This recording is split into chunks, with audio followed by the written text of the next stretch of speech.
welcome to Parkside at Home. We are so glad to have you with us. My name is Hannah. And I'm Deborah. And we're so excited that you're joining us today. Right now it's the morning, but you might be watching this later in the afternoon. And we're so excited that you have the opportunity to watch with us and connect with us at any point. Yeah, and if you're joining us for the first time at Parkside at Home, we would love to know that. We would love if you would just go to parkside.home/connect, fill out that connection card, and just tell us that you're here joining us. I promise you, we're not going to send you a ton of emails or put you on like any kind of chain. We just want to say hi and thank you so much for engaging with us here at Parkside at Home. For sure. We would love to just connect with you. We are right now finishing our Bridge Builder series. So we actually kicked that off a couple weeks ago at our 1-year anniversary. And that was such a great and fun, exciting Sunday. And so the Bridge Building series is all about talking about our mission. Yeah, and one of the things that we talk about a lot here at Parkside Church is building bridges. That's our mission here and our vision of inspiring bridge builders to live and love like Jesus. And so this series really just kind of gives us the opportunity to dive deeper into that and to share that more with you. And we're really excited to wrap that up this week and share in some really fun and exciting things here on site, but also letting you hear and see a part of that online. If you've missed any of that, feel free to go back and watch some of those other sermons, that's the word I'm looking for this morning, and hear more about who we are as a church. One of the other things that we really love about Parkside is that we're really for this community, and we're really excited about some opportunities that we have to engage and get to know our community a little bit better over the next few weeks. For sure. So if you didn't know, we actually meet at the Sterling Community Center, and we have had the opportunity over the last year to partner with them in a variety of ways. And we actually, in a couple weeks on October 28th, we have the opportunity to partner with them through a fall festival that they are putting on. At this fall festival, they're going to have candy, games. They're going to actually have some partners from the community that are going to be sharing about some resources that are available to you. So if you want to stop by that event, feel free to do that. If you want to serve, there's also an opportunity to do that as well. Yeah, if you want to serve at any time for any reason, you can go to parkside.life/serve, find out more information there. We would love to have you join us to help out with this event. For sure. Yeah, so that event, again, is October 28th and is going to be at the Sterling Community Center. We also have another opportunity to serve coming up soon as well. Yeah, I'm really excited about this one. So this one is just a couple days later, actually on Halloween on October 31st, and that is actually on a Sunday this year. Yep. So we are going to be meeting at Gather Greenville. If you haven't ever heard of Gather, Gather is the building, well, it's a bunch of buildings, kind of. It's a bunch of shipping containers that are put together in like a food court. Yeah, it's a really cool concept, actually. It is. It's a lot of fun. It is. So it's just down the street, but what we are going to be doing right after church is we're going to be handing out candy to kids and families that stop by Gather. So we're going to actually have a little photo booth set up so people can be all take little cutesy pictures in front of this props. Little family photos and their kids all dressed up. It'll be a ton of fun. We're encouraging our family members here to come and dress up and just it'll be a really great opportunity. I know there's also going to be a balloon artist there as well. Ooh, yeah, that's fun. That will be a lot of fun. So we're going to be there from 12 to 2 right after we get done here. We'll head on over there. Yeah. And if you want to serve, parkside.life/serve, we would love to have you join us for that event as well. We're also taking candy donations for that. So if you want to partner with us that way, we will have a box here on Sunday mornings. If you're local and you want to drop off candy here, you can do that on Sunday mornings. Or if you want to give a financial donation to do that as well, and you're not local, that we would appreciate that. That would be great. You can just do parkside.life/give, and you can give there. Yeah, for sure. And we are so thankful for our community here that takes the time to give generously. And we could not do that. We could not do this without them. And we're so thankful for that. Yeah. Generosity and the Lord's faithfulness that we've seen over the last more than a year, even longer than the year that we've launched. And we're so thankful for that. We could not do what we do without your partnership. So if you want to give this morning, if you want to worship through giving, again, parkside.life/give, you can give there as well. And we just want you to know how grateful we are for your support financially and for your prayers and your encouragement that you give to us all the time. We really could not do what we do here without you. For sure. So thank you so much. As I mentioned earlier, we are wrapping up our Bridge Builder series, and we are so excited to kick off a new series next week. So stay tuned for more information on that. Yeah. But right now we're getting ready to head into our sermon, and we're really excited to have you here and to have you join us. And we would love for you to engage with us as well. If you hear something and you really resonate with that, like drop a comment down below. We would love to interact with you that way as well. Again, we are so glad that you are here with us at Parkside at Home. Enjoy. Thank you. Good morning, church. So excited about today. Today's a big day. And so I want to dive straight into the message. So we take our time to end our Bridge Builder series. And I'm excited about starting talking about the book of Ephesians next week. So you want to make sure that you're back for that. It's going to be a lot of fun. As a church, we want to be known by what we are for. That's a statement that we've said a lot over the last few weeks as we've dived into the things that are most important to us as a church. I mean, we're bridge builders. That's who we are. That's how God has called us to live out the Great Commission. And so many times in the world that we're living in now, even in church, and I think we've all seen it more and more, even over the last 18 to almost 20 months now. This thing's been wearing on. The church has become known more for what it's against than what it's for. And I think it's incumbent upon us as a church, not that we've got everything figured out, but just right here in our community, for us, we need to be known more for what we are for than what we are quote unquote against. And over the last few weeks, we've unpacked what some of those things are. We've said that we are for Jesus. First and foremost, He is the aim, He is the central figure, He is the reason that we do everything, and He is the example that sets everything that we do as individuals and as an organization, as an institution, as a community. We are for Jesus. He's the most important thing that's ever existed. We are also for people. And the reason we are for people is because Jesus was for people. You can't get away from the Gospels, and you can't get away from the teachings about what Jesus did in the rest of the New Testament and not understand that the reason that Jesus came to earth was for people. So since Jesus was for people and we're for Jesus, He's the most important thing, therefore we are for people.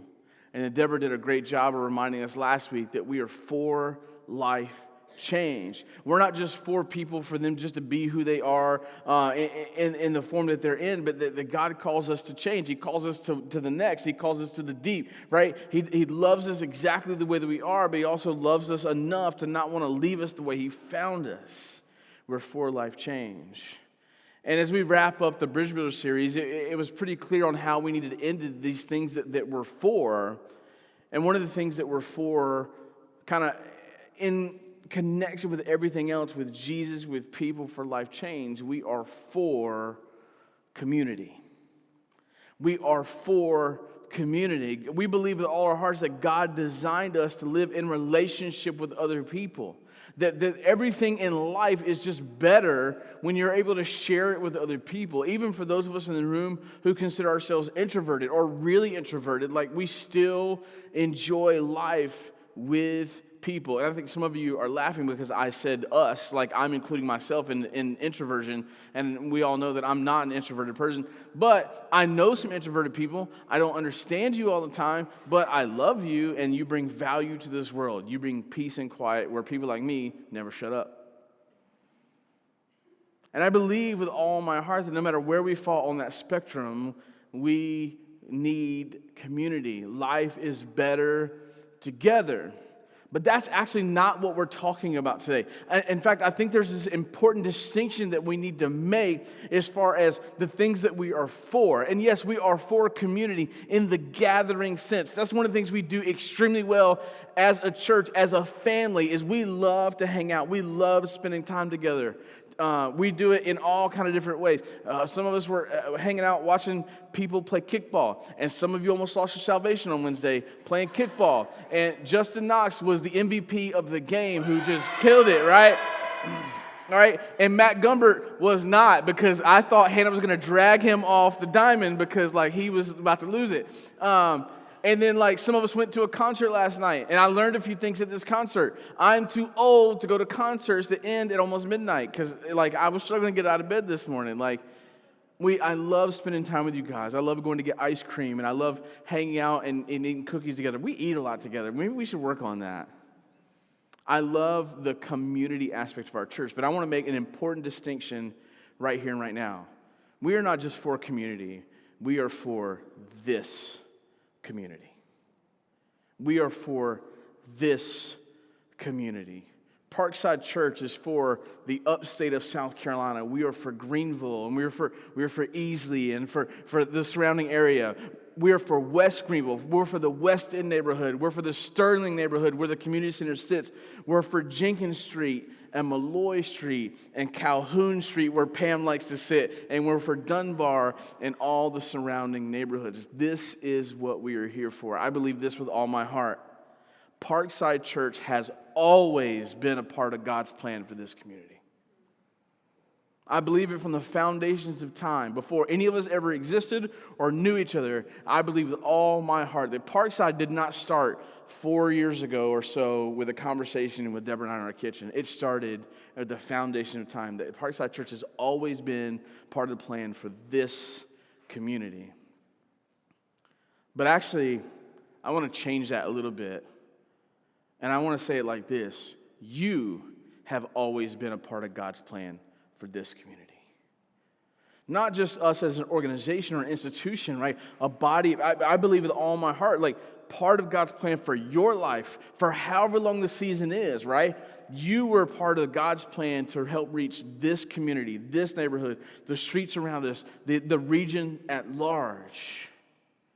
Because I believe that God is for this community way more than we're for this community. And I believe God has shown incredible intention in putting these pieces together over a long period of time. And I'm not talking about just over the last 4 years. You know, there are some of us that we've had relationships in this room for 20 years that have led to this point. And it just amazes me at the intentionality that God has shown in this particular context because of this community and for this community. But as I ponder that, it has caused me to ask myself a question that has become inescapable. And this is the question. If we were to close the doors of the church, would this community even notice? Now, I've tried my best to let myself off the hook and say that our age is a factor in answering that question. And it's a thing. We've just been here a year as far as a launch church. We've only had a presence in this community for about 18 months, right? But I don't know that I should ever want to get away from the tension of that question. That if this was our last Sunday of having church in this neighborhood, with the people who live in the immediate neighborhood, would they even notice? And that's a really tough question to ask because the church is supposed to have an impact on the community that it resides in. I mean, if a church sits in a neighborhood and no one knows there or no one understands what they're doing or if they have no influence whatsoever, then it's pretty easy to say that they are not fulfilling the Great Commission. Would you agree?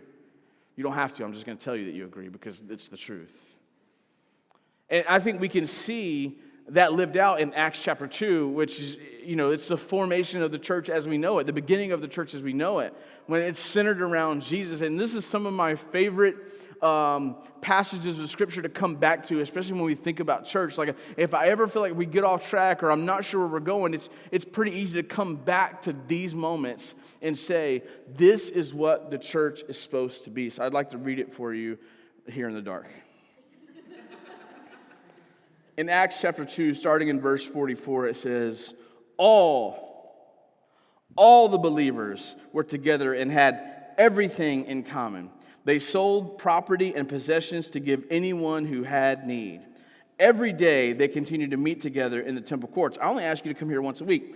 They broke bread in their homes and ate together with glad and sincere heart, praising God and enjoying the favor of all the people. And the Lord added to their number daily those that were being saved. Just real quick, because I don't have a whole lot of time this morning because we want to celebrate baptisms. I just want to point out a few things that really stick out in this passage that apply to the idea that we are for this community. And the first one is found in verse 45 when it says, they sold property and possessions to give to anyone who had need. This means that they sacrificially gave to those who had need. I mean, this was built into the DNA, to the culture. It's just what they did.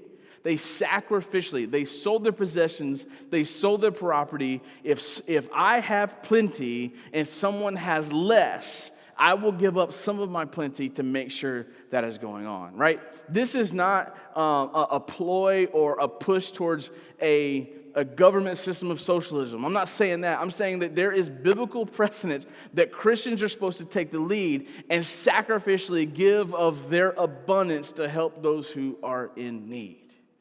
That's what they did. They put self aside, and the results of that living, everyone's needs were met. You realize that? If we actually all decided to live selflessly, that everyone's needs would be met.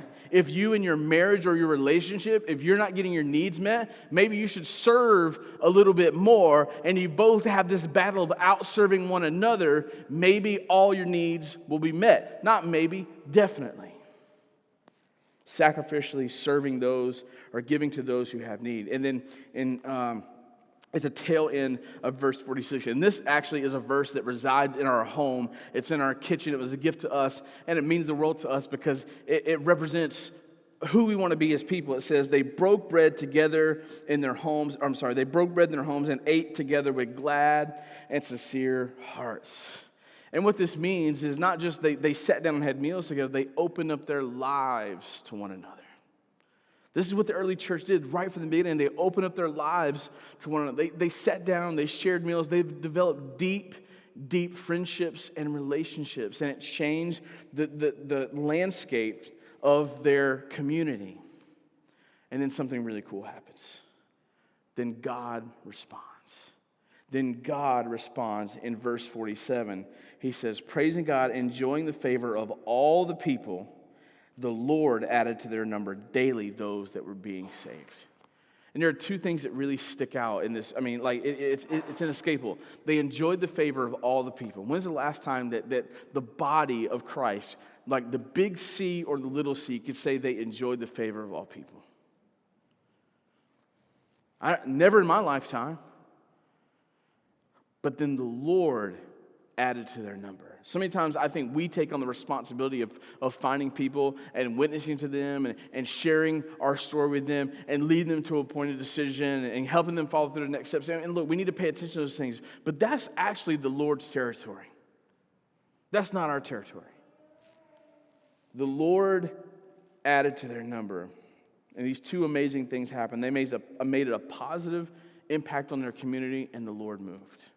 As a result of them doing these things, sacrificially giving to one another, making sure everybody's needs were met, meeting together and sharing life together, right, in meaningful, real ways, made a positive impact on the community, and the Lord moved.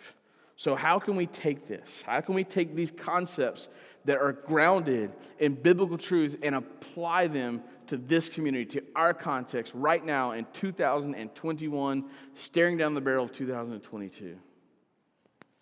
How can we have this kind of impact on this community? I think just like the Church of Acts, we've been called to make a difference in this community. That if we close our doors and no one notices, then that's a problem. That's an issue. But I think following the example of the Church of Acts is an excellent place to start. In fact, I think it's the only place we should start. So guess what? We need to meet the needs of others. That is without question that, like, if we're not doing that as a church, then it's a holy huddle. It's a social club that we talk about Jesus. It's not actually being the church. In Hebrews chapter 13, it says, and do not forget to do good and to share with others, for with such sacrifices God is pleased. The things that you have, whether you consider a little or a lot, are not yours. You may feel like, I go to work, I do the job, I earn the money, I get the stuff. This is all the result of the work of my hands. And I get that. I understand that. But we also have to understand where the ability to do those things and how God provides for those things in our lives. That He provided the job that we had, that He provided us the skills necessary to do that job, to earn a meaningful income that sustains our family. And we need to return those things back to God. And I'm not talking about just your tithe. I'm not talking about just your time. I'm saying having an attitude that everything is on the table. that there is nothing that I have, that I possess, that I have resources or I have access to that is not on the table to be used by God. And God has asked us to do some things in our life that hurt, but it was never going to put our family at tremendous risk.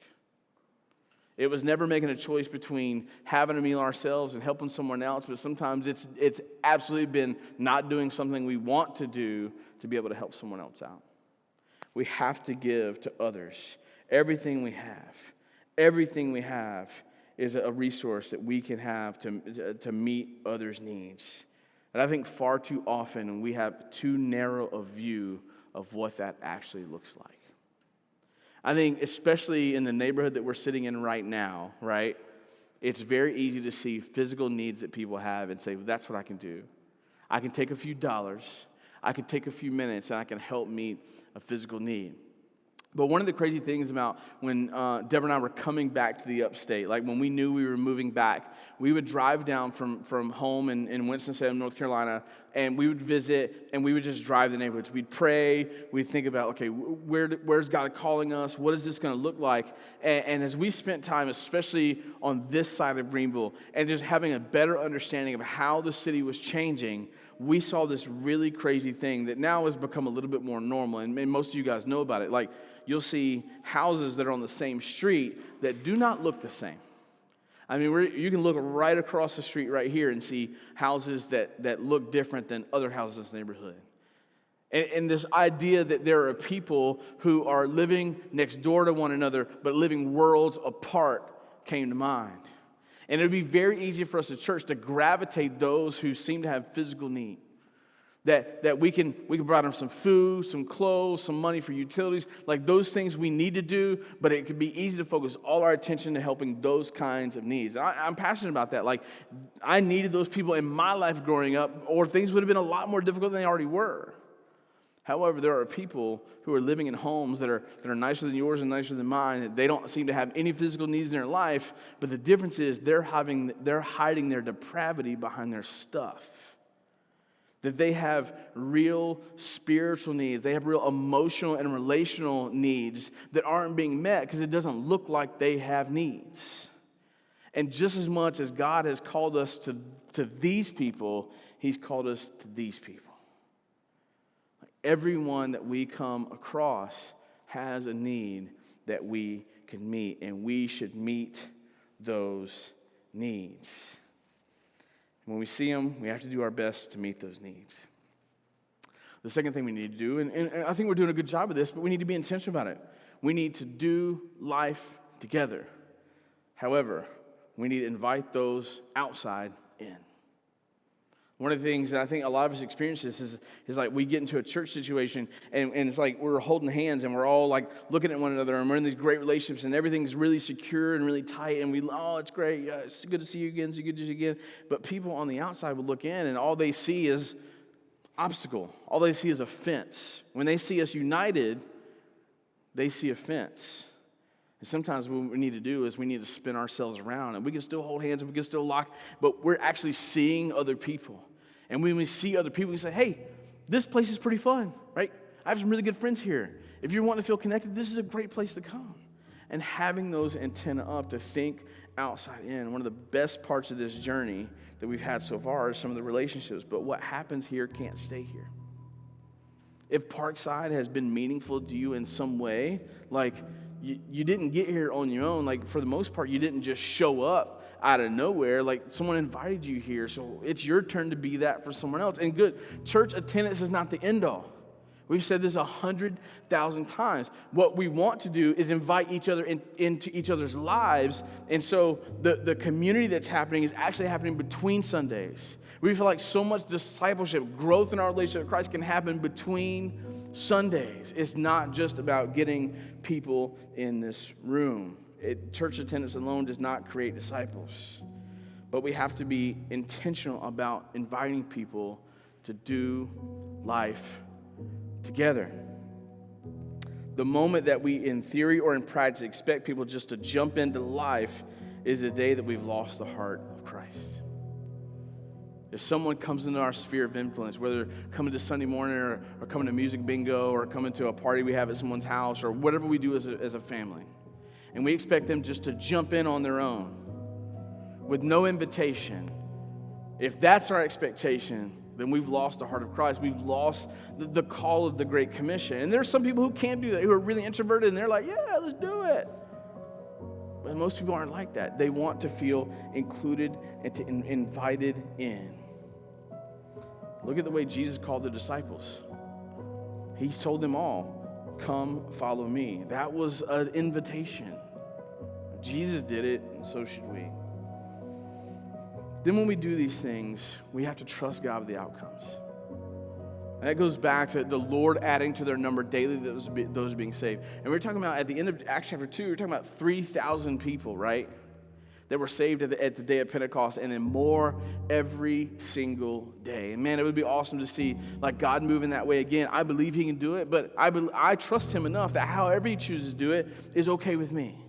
Because his ways are far above my ways. He has a better understanding of what's going on than I do. But I have to trust God with the outcomes. For far too long, we've treated a result of what we've been called to do like it's the thing that we've been called to do. The result of what we've been called to do is that people will come to know Jesus, that people will get baptized, people will take their next steps in discipleship. That will happen. The thing that we're called to do is to live it out, to serve other people, to do life together, right? To break bread in our homes, with glad and sincere hearts, to enjoy the favor of all people. And God will take care of the rest. We've been called to make disciples, and as a result of that, the church will grow. Both of those results, our growth and anything that comes along with it, that's God's territory. And our territory is to keep saying yes to Jesus every time, in every way. That's it. That's our responsibility, is to keep saying yes to Jesus. Because at the end of the day, Jesus is what matters most. We're so glad that you were here with us this week, and we hope that the Lord was able to speak to you in some ways. Like I said earlier, we are wrapping up our Bridge Builder series today, but we are so excited to begin a new series starting next week. We will be diving into the book of Ephesians and taking a look at what God has to say through that book. So thank you again for joining us, and we are so excited to have you. We hope you have a great week, and we look forward to continuing to connect with you.